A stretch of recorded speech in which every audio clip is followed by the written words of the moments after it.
এবারে কেটে আপনাদের দেখাই কেমন রস ঢুকেছে। প্রথমে দেখুন কি সুন্দর রস ঢুকে পুরো নরম হয়ে গেছে মিষ্টিটা। নমস্কার বন্ধুরা, রূপাদের কিচেনে আপনাদের সবাইকে স্বাগত জানাই। আজকে আমি বানাবো রাঙা আলুর পান্তুয়া।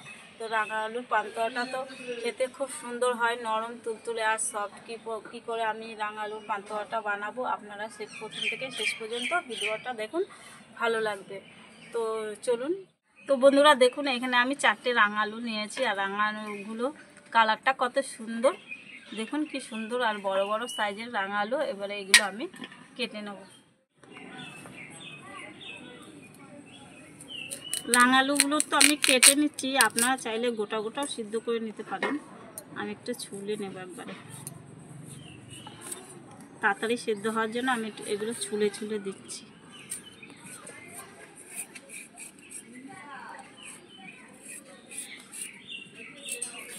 যাতে পরে ছুলতে না হয়।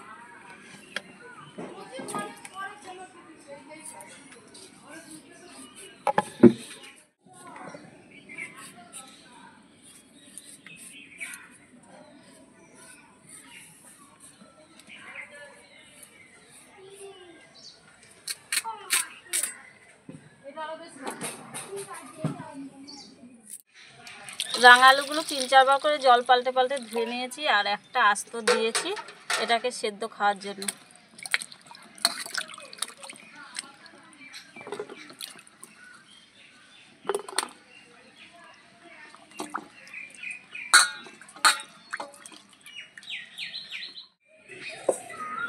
উনানটা ধরিয়ে একটা কড়াই বসিয়ে দিলাম, আবার আলুটা সেদ্ধর জন্য এখানে জল দিয়ে দেবো।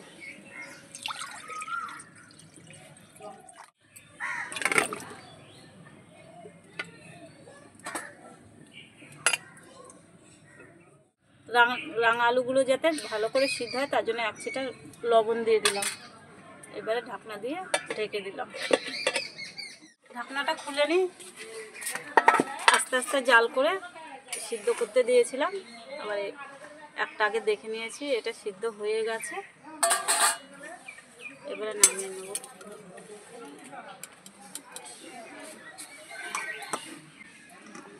এবারে মিষ্টি আলুগুলো আমি একটু ঠান্ডা করে নেব।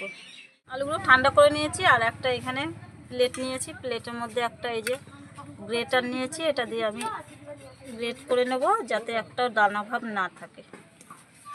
সুন্দর করে দেখুন কি সুন্দরভাবে পড়ছে।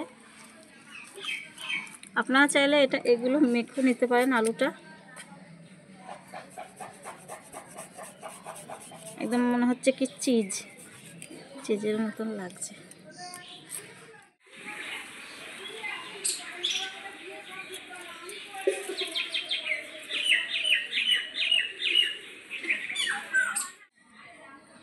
সব আলুগুলো আমার গ্রেট করা হয়ে গেছে। এবার এই পাত্রটায় নেব, এই থালাটা।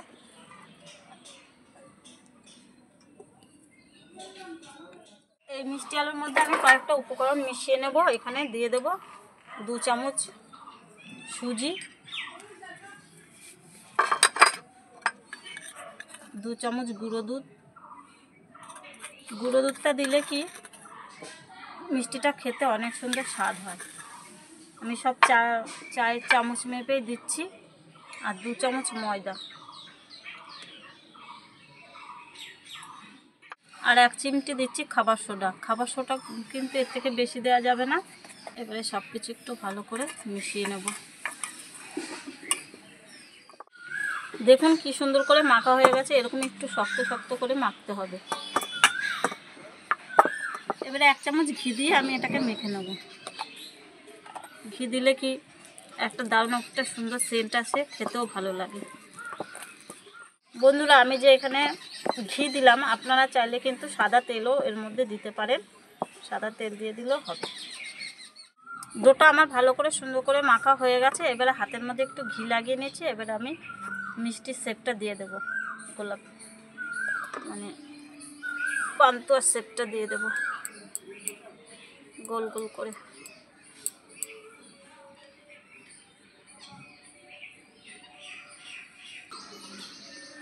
দেখুন কত সুন্দর হয়েছে।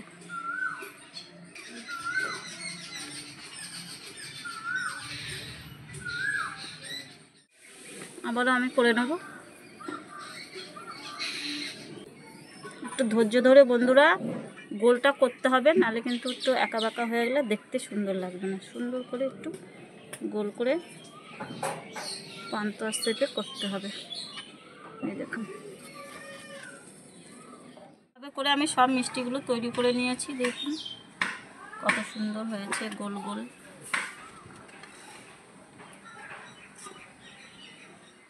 কড়াইতে তেল দিয়ে দেবো। মিষ্টিগুলো আগে আমি ভেজে নিচ্ছি, পরে আমি শিরাটা তৈরি করব। আপনারা চাইলে আগেও শিরাটা করে রাখতে পারেন। একটু গরম করে নেব ভালো করে। তেলটা ভালো করে গরম করে নিয়েছি, এবারে মিষ্টিগুলো দিয়ে দেব।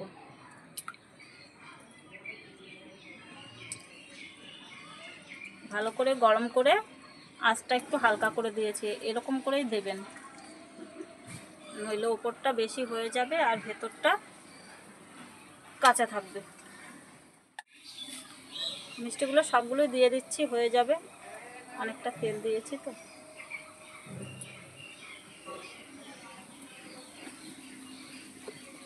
হালকা আজে অল্প অল্প করে হতে থাকে। দেখুন মিষ্টিগুলো ফুলে কেমন বড় বড় হয়ে গেছে। এবারে আমি একটু ঝাঁকিয়ে দিচ্ছি।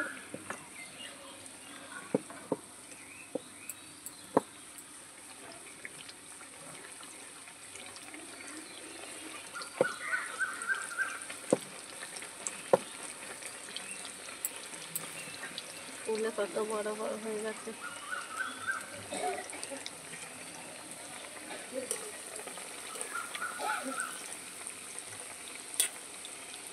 এবার একটু বেশি করে জাল দিয়ে মিষ্টিগুলো ভেজে নিতে হবে। একটু আস্তে আস্তে করে উল্টে দিচ্ছি।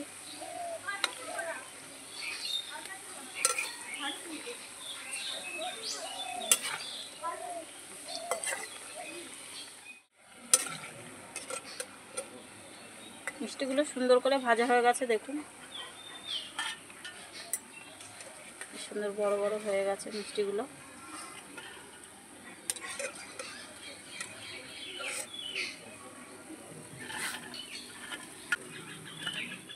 এখানে আমি শিরাটা তৈরি করব, তার জন্য 2 বাটি এরকম সাইজের চিনি নিয়ে দিলাম আর 2টো এলাচ মুখ ফাটিয়ে দিয়ে দিয়েছি।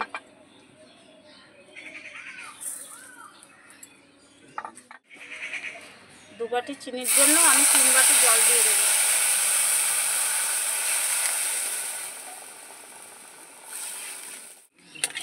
জাস্ট একটু ফুটিয়ে নেব শিরাটা, খুব বেশি ফোটাবো না। শিরাটা তৈরি হয়ে গেছে দেখুন, এগুলো নামিয়ে দিচ্ছি।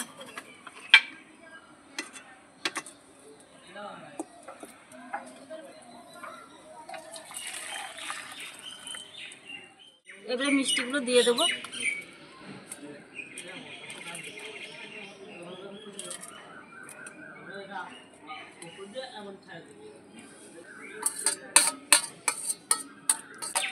এবারে মিষ্টিগুলো 5 মিনিট একটু রস খাওয়ার জন্য একটু ঢেকে রেখে দেবো। 5 মিনিট পরে এবারে দেখে নেবো মিষ্টিটা কেমন অবস্থায় আছে। চলুন দেখি। দেখুন কতটা ফুলে বড় বড় হয়ে গেছে মিষ্টিগুলো। এবারে একটা প্লেট নিয়েছি, এই প্লেটের মধ্যে তুলব।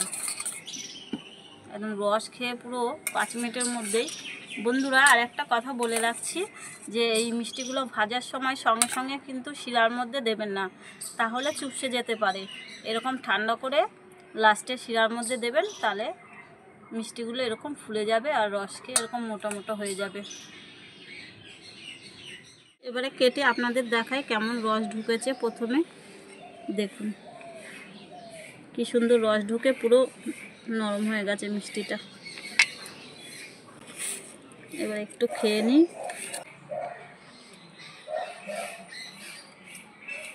পুরো মুখে দিলে মিলিয়ে যাচ্ছে মিষ্টিটা, এত সুন্দর হয়েছে মিষ্টি আলু।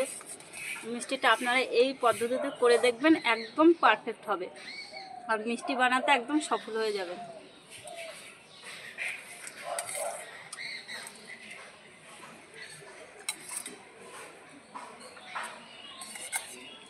এত বড় বড় মিষ্টি হয়েছে, মানে দোকানে 10 টাকা করে মিষ্টিগুলো নেবে। যখনই মিষ্টি খেতে ইচ্ছা করবে এইভাবে মিষ্টি আলু মিষ্টিটা পান্তুয়াটা বানিয়ে নেবেন, খুব সহজেই হয়ে যায়। মিষ্টিটা খেয়ে বন্ধুরা কি বলবো, মনটা পুরো জুড়িয়ে গেছে। এরকম মিষ্টি যদি পারফেক্টভাবে হয় সবারই ভালো লাগবে। এইভাবে শুধু আপনারা একবার মিষ্টিটা করে তারপরে বলবেন যে কেমন হয়েছে। তো বন্ধুরা আজকে এই পর্যন্তই, দেখা হবে পরে একটা ভিডিওতে। ততক্ষণে আপনারা ভালো থাকবেন, সুস্থ থাকবেন, টাটা।